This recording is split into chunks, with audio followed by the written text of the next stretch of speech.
and we are doing verse number 36 and 37.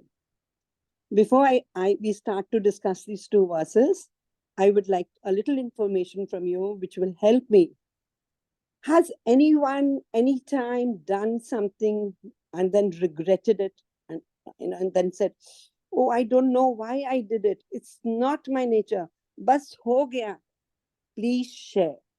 Please, anybody. Hello. Hare Krishna. Anybody, Mataji, Prabhuji?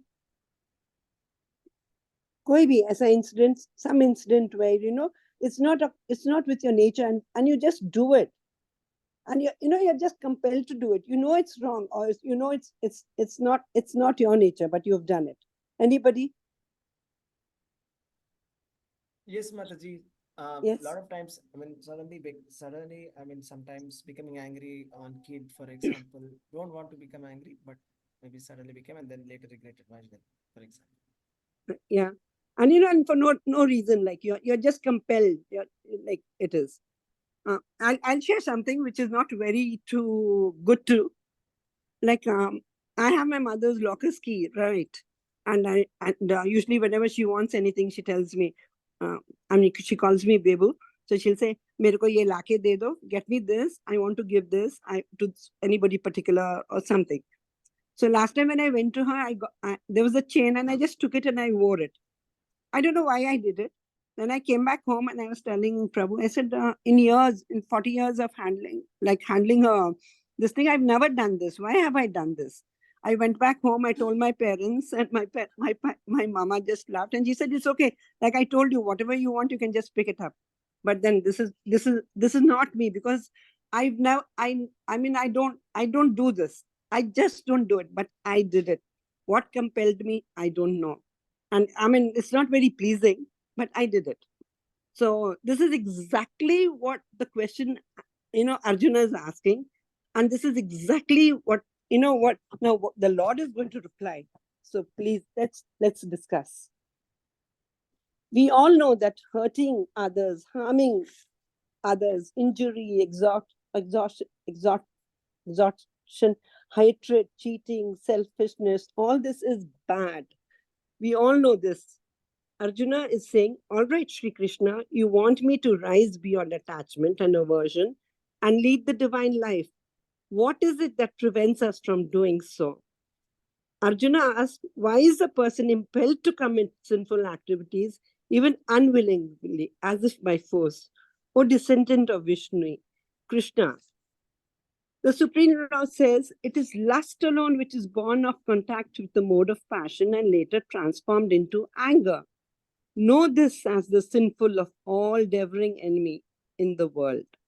Arjuna is saying, all right, Krishna, you have set this high ideal and you want me to rise beyond attachment and aversion and lead the divine life. What is it that prevents us from doing so? As if by force. We have all these ideals. So after listening to Krishna's long speech about Nishkama Karma Yoga, doing duty for setting an example, and especially the 35th shloka, where he's glorifying the prescribed duties, that too for one's own self. So Arjuna is fully surcharged with energy that I'll do my prescribed duties. Arjuna is very practical person. He has a question that's, okay, I'm very much enthused by this speech and I want to do my prescribed duties very nicely. But it is possible to continue doing it all the time? Or is there something that which will pull me out from the desire of the activities? I am doing prescribed duties.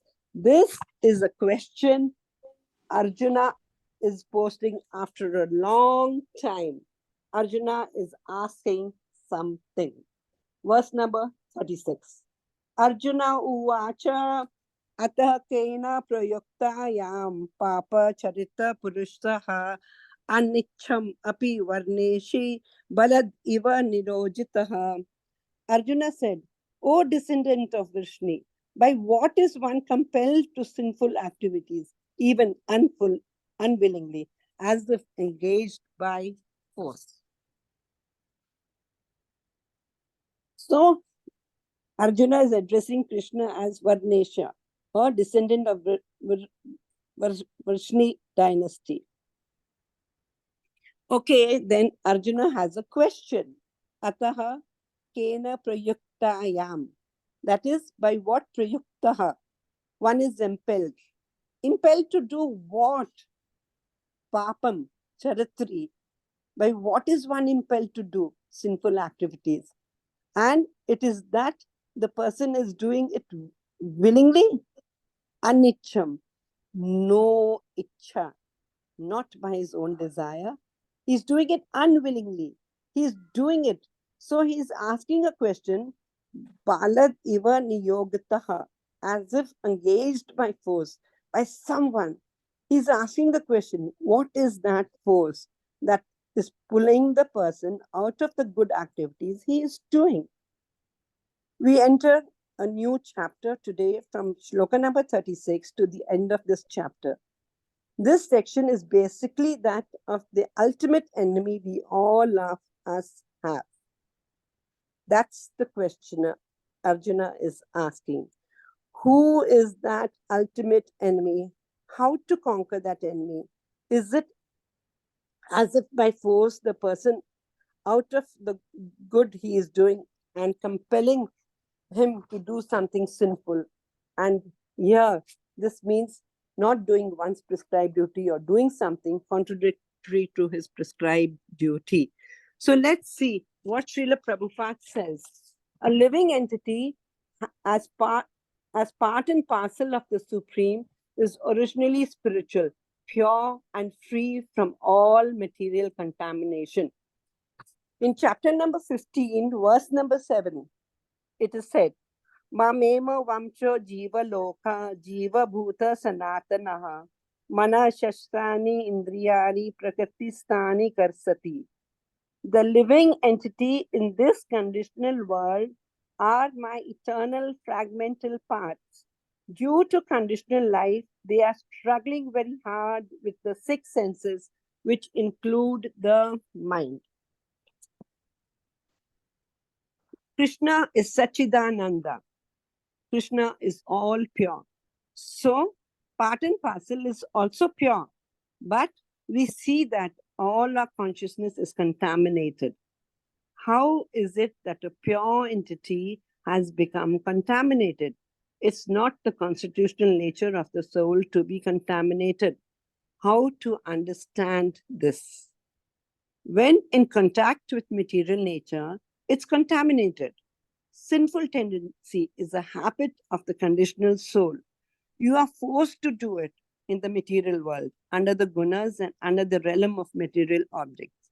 You will invisibly commit sinful activities, and you will commit sinful activities and try to get away without punishment. A thrill that you did it and escaped. Theft, rape, murder.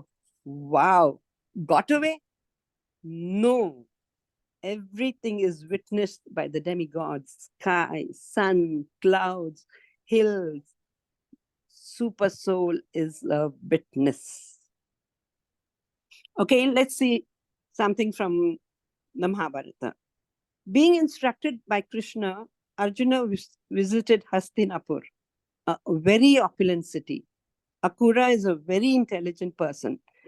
In studying a diplomatic situation, he met King Dhritarashtra and inquired and met all relatives, including his cousin sister Kunti and the Pandavas. Akura understood that the ill-motivated Dhritarashtra was very much inclined in favor of his own unethical sons.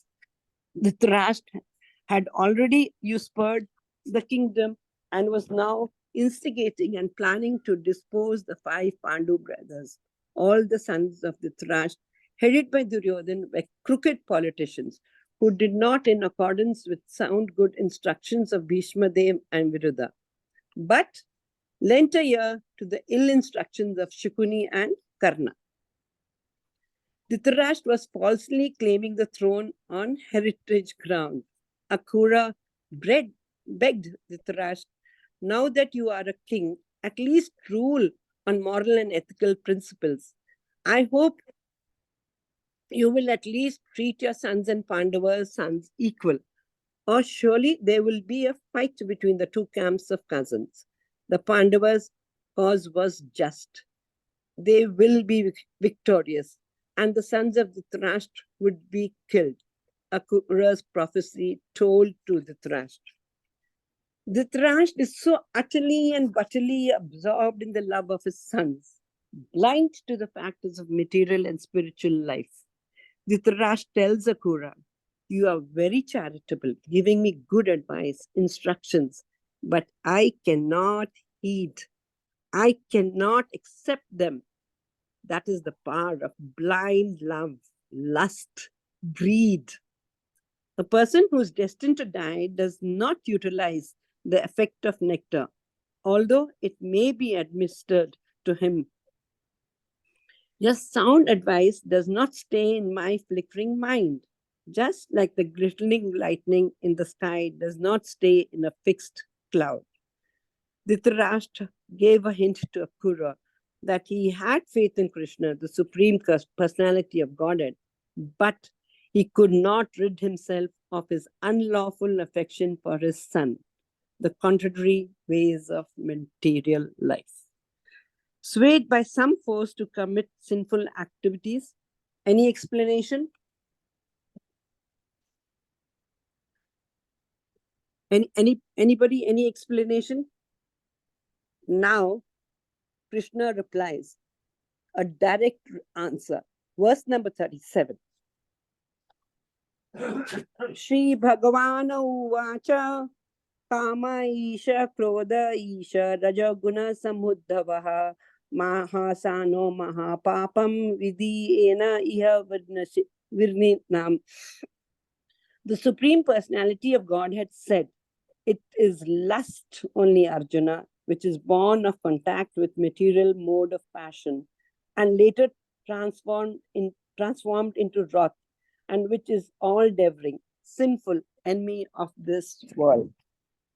Kama, lust, born out of Rajaguna, passion. If lust is not fulfilled, it leads to Krodha, Isha, anger. What effects will lust have? Nashanam, all devouring, Mahapapam, greatly sinful. Beware, a great enemy. Be cautious, slippery ground, careful.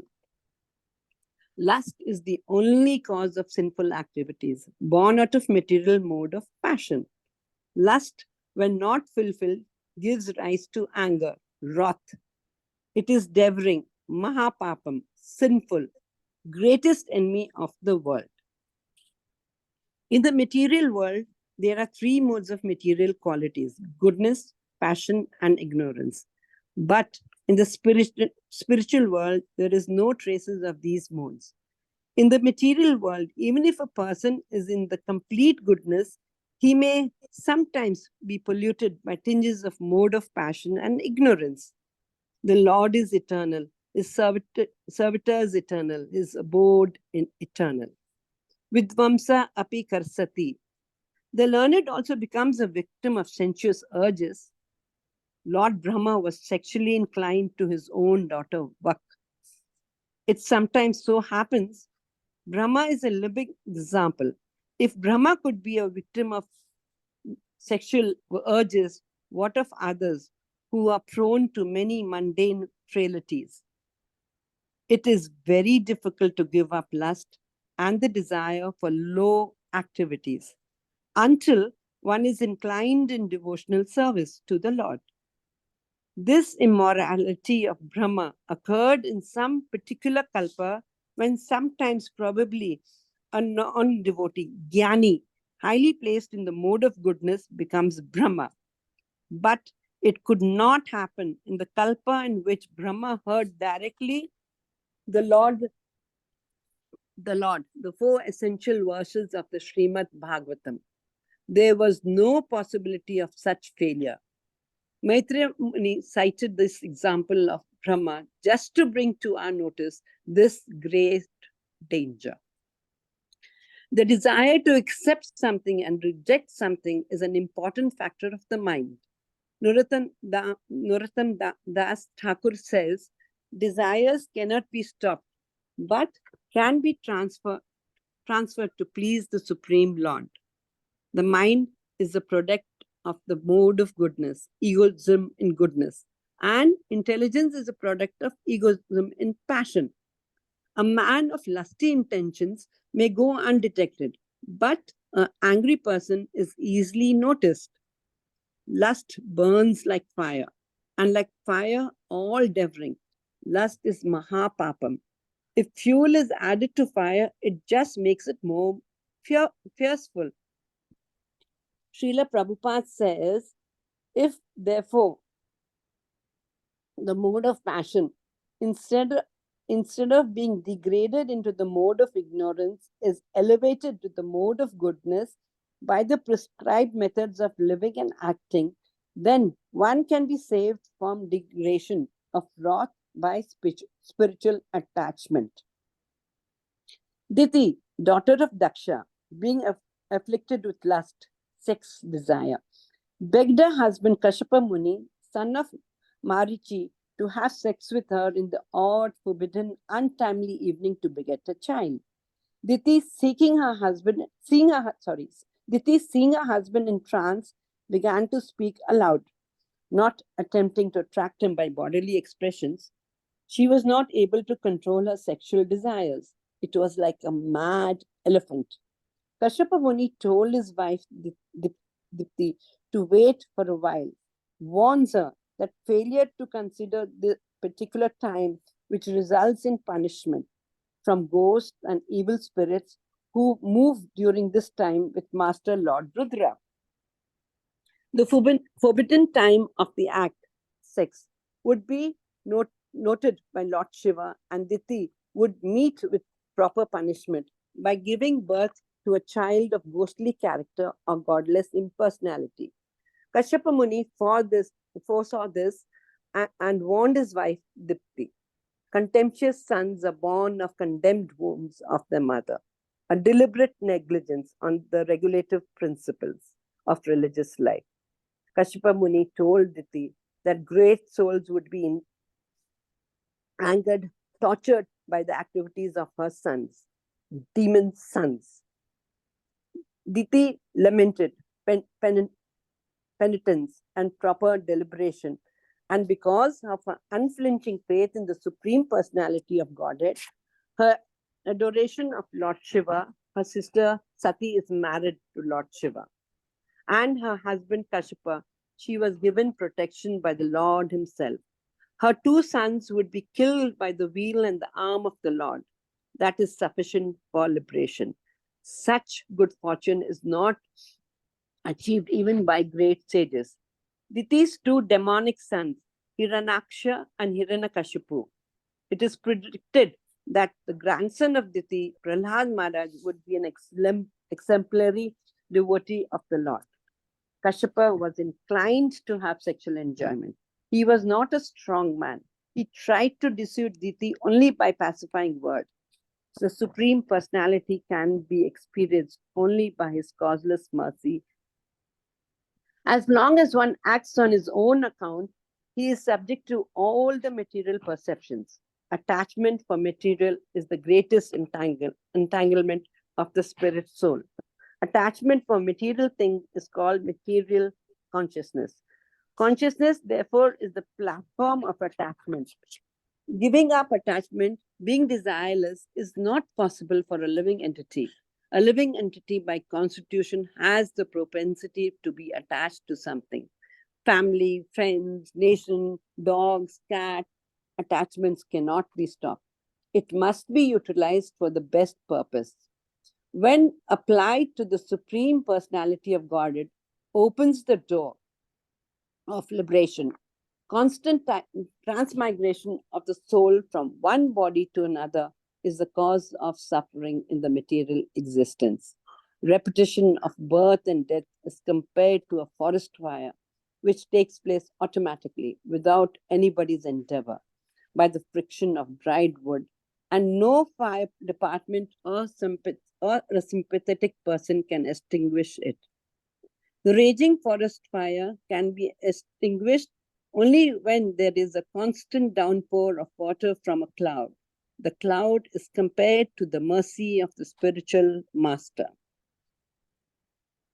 My Guru Maharaj, Jayapataka Swami Maharaj says, we have to develop our spiritual attraction, spiritual knowledge, spiritual love for Krishna, so that attraction to Krishna, that attachment to Krishna, that love for Krishna will pull us out of the material world. By chanting Hare Krishna, you are directly in contact with Krishna. So, chant and be in contact with Krishna. Hare Krishna, Krishna Krishna, Hare Hare, Hare Rama, Hare Rama.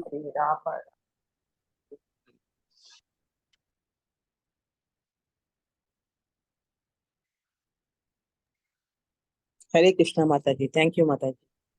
Thank you, Mataji. Dandavat pranams. Hare Krishna. Thank you. Hare Krishna. Before I end the class, I would like to share a short story, if you all can. Okay. Yeah. Before I end this, a young Brahmana lad finished his Gurukul, studied, and came back to his home. The older Brahmana asked his father, welcomed him with open arms. Both exchanged notes. The father asked the son, Paap ka baap kon? Who is the father of sins? Have you experienced it? The son said no and was baffled. Get me the answer, then come back, instructed the father. The son left home asking this question to many learned saints and preachers. None could explain with demonstration. Tired by evening, he knocked at the door. A beautiful woman answered the door. He asked for some water to quench his thirst. After drinking the water, he thanked her and asked who she was. She was a prostitute. Oh, how could I have drunk the water from your house? I have to do prayashchit. Well, what brings you here? She asked. Well, since you have to do atonement, why don't you have something to eat? She bought a plate of laddus. Okay, eat one and together we do atonement. I'll give you a gold coin. Okay, have another laddu. I'll give you 2. Okay, have a third. I'll give you 4. He finished the plate. Well, she said, you came wandering to find out something. Why you sinned? Do you get the answer? The boy shook his head. He said, no. Well, your greed, came the reply. My greed, said the boy. I just ate the laddus to please you. No, said the woman, pointing at the heap of the gold coins. Your greed. You ate at my place with an eye for the gold coins. A Brahmana ate out of the hands of a prostitute. Why? Because you became greedy for the gold coins. If you would not have been greedy, you would have not eaten the laddus. You sin only when you become greedy. The father of sin is greed. So, Matajis and Prabhujis, we understand what leads us to sin. Thank you. Thank you all for being patient. Any Hare Krishna. So, Prabhuji, I end my class. Hare Krishna, Mataji. Dandavat pranam. Very well explained class, Mataji. Thank you. Thank you, Very nice Mataji. stories and very nice. Hare Krishna. Thank you, Mataji. Thank you. Thank you, Prabhuji. Thank you. Thank you all for being patient.